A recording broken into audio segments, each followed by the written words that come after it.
बताइए, आज आपका मुरादाबाद आगमन हुआ है, किस उद्देश्य को लेकर ये आगमन? उत्तर प्रदेश में विधान परिषद के स्नातक और शिक्षक निर्वाचन क्षेत्रों के चुनाव हो रहे हैं। 1 दिसंबर को मतदान है। समाजवादी पार्टी के 11 विधान परिषद के प्रत्याशी हमारे घोषित हैं। उनके चुनाव की तैयारी की समीक्षा करने और पार्टी के लोगों को जिम्मेदारी देने के लिए मैं सभी सीटों में जाने का प्रयास कर रहा हूं। अब तक मैं 8 सीटों में जा चुका हूं।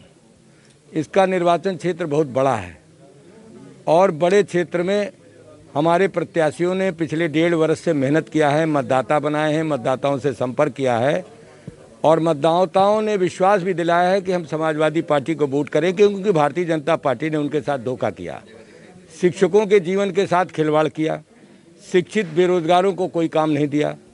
इसलिए इन विधान परिषद के चुनाव में भारतीय जनता पार्टी को हटा करके समाजवादी पार्टी को समर्थन दे रहे हैं। क्या मानते हैं सर, सपा कितनी सीट? पूरी सीटें जीतेंगे हम, 11 की 11 जीतेंगे। अच्छा, किसान आंदोलन बड़ी भूमिका निभा रहा है, बड़ा केंद्र बनता जा रहा है, किसान आंदोलन को क्या कहना है? देखिए, सबसे बड़ा दुर्भाग्य इस देश के बड़ी कुर्सी में बैठने वाले भारत के प्रधानमंत्री, उत्तर प्रदेश के मुख्यमंत्री लगातार गलत बयानी कर रहे हैं।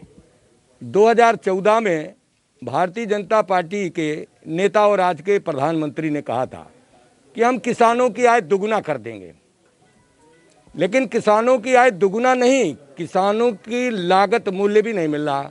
जब किसान को लागत मूल्य नहीं मिल रहा, वो घाटे में जा रहा है, उसके जीवन के साथ खिलवाड़ कर रही सरकार, तो ऐसे में किसानों का क्रोधित होना, गुस्सा होना जायज़ है। और समाजवादी पार्टी का मानना है कि जब तक किसान का भला नहीं होगा तब तक देश का भला नहीं होगा। जो किसान मेहनत करके सबका पेट भरता है, सबको अन्न देता है, सबको फसलें उगा करके उनको सबको खाने को देता है, वो किसान जो भगवान का दर्जा पाए वो सबसे ज़्यादा दुखी है। उत्तर प्रदेश में भारतीय जनता पार्टी की सरकार है, केंद्र में भारतीय जनता पार्टी की सरकार है और उत्तर प्रदेश में सबसे ज़्यादा गन्ना पैदा होता है। सहारनपुर से लेकर देवरिया तक गन्ना किसान बेहद परेशान है, क्योंकि उनको उनकी गन्ना मूल्य नहीं मिल रहा। किसानों ने अपना गन्ना दिया, उनका 14,000 करोड़ रुपया गन्ने का बकाया है। अच्छा, पंचायत चुनाव और बंगाल चुनाव से पहले बीजेपी ने एक शिगुफा छोड़ दिया है लव जिहाद के नाम पर, आप इस पर क्या कहना है? देखिए, हमारा जिहाद बेरोजगारी से है कि इस प्रदेश में बेरोजगारी बढ़ी है, बेरोजगारी खत्म होना चाहिए। इस देश के अंदर महंगाई बढ़ी है, महंगाई खत्म होनी चाहिए। इस देश के अंदर किसान दुखी है, किसान की माली हालत ठीक होना चाहिए।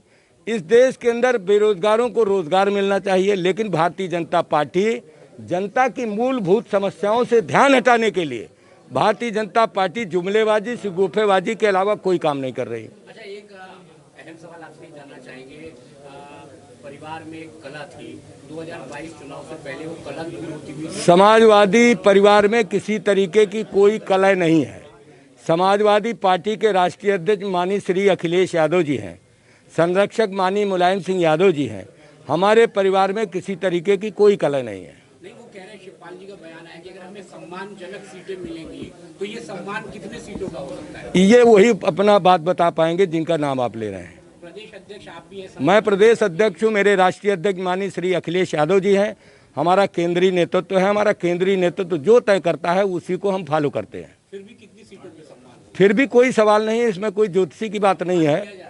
माननीय अखिलेश यादव जी की नीतियों पर, कार्यक्रमों में, विचारधारा को, नेतृत्व को जो भी मानेगा वो समाजवादी पार्टी में निश्चित रूप से सम्मान पाएगा। आम आदमी पार्टी भी अब जमीन स्तर पर खड़ी होती दिखाई दे रही है प्रदेश में। अभी संजय सिंह का बयान आया है कि पंचायत चुनाव में वो पूरी सीटों पर चुनाव लड़ेंगे। ये वो क्या करेंगे ये तो उन्हीं से पूछ लीजिए। हम समाजवादी पार्टी के नेता कार्यकर्ता हैं, हम समाजवादी पार्टी के बारे में बताएंगे। क्या गठबंधन होगा समाजवादी पार्टी के राष्ट्रीय अध्यक्ष माननीय श्री अखिलेश यादव जी ने कई बार मीडिया के सामने बात कहा है कि हम किसी बड़ी पार्टी से कोई गठबंधन नहीं करेंगे। अगर छोटे दल हमारा सहयोग करेंगे तो उनका हम सहयोग लेंगे और उन्हें सम्मान देंगे। कोविड के ऊपर क्या कहना चाहिए? कोविड के ऊपर भारतीय जनता पार्टी पूरी राजनीति कर रही है।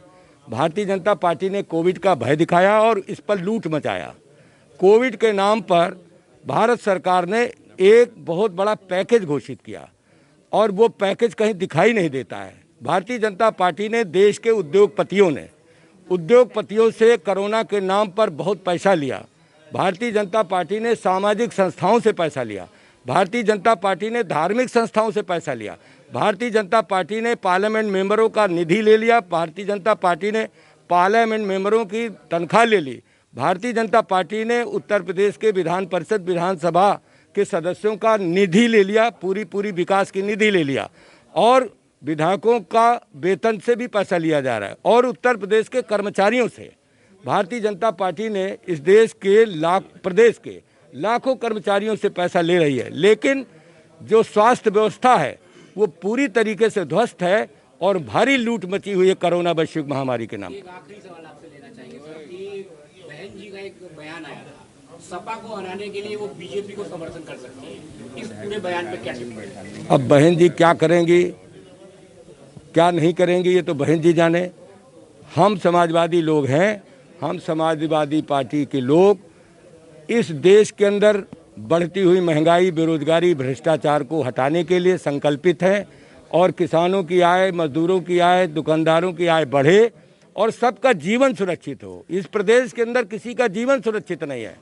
इस प्रदेश के अंदर हत्या, डकैती, लूट, राजनी, बलात्कार की घटनाओं पर लगातार इजाफा हो रहा है, लेकिन सरकार का ध्यान कानून व्यवस्था को दुरुस्त करने में नहीं है, सिर्फ जुमलेबाजी और सिगोफेबाजी है, इसके अलावा कुछ नहीं है।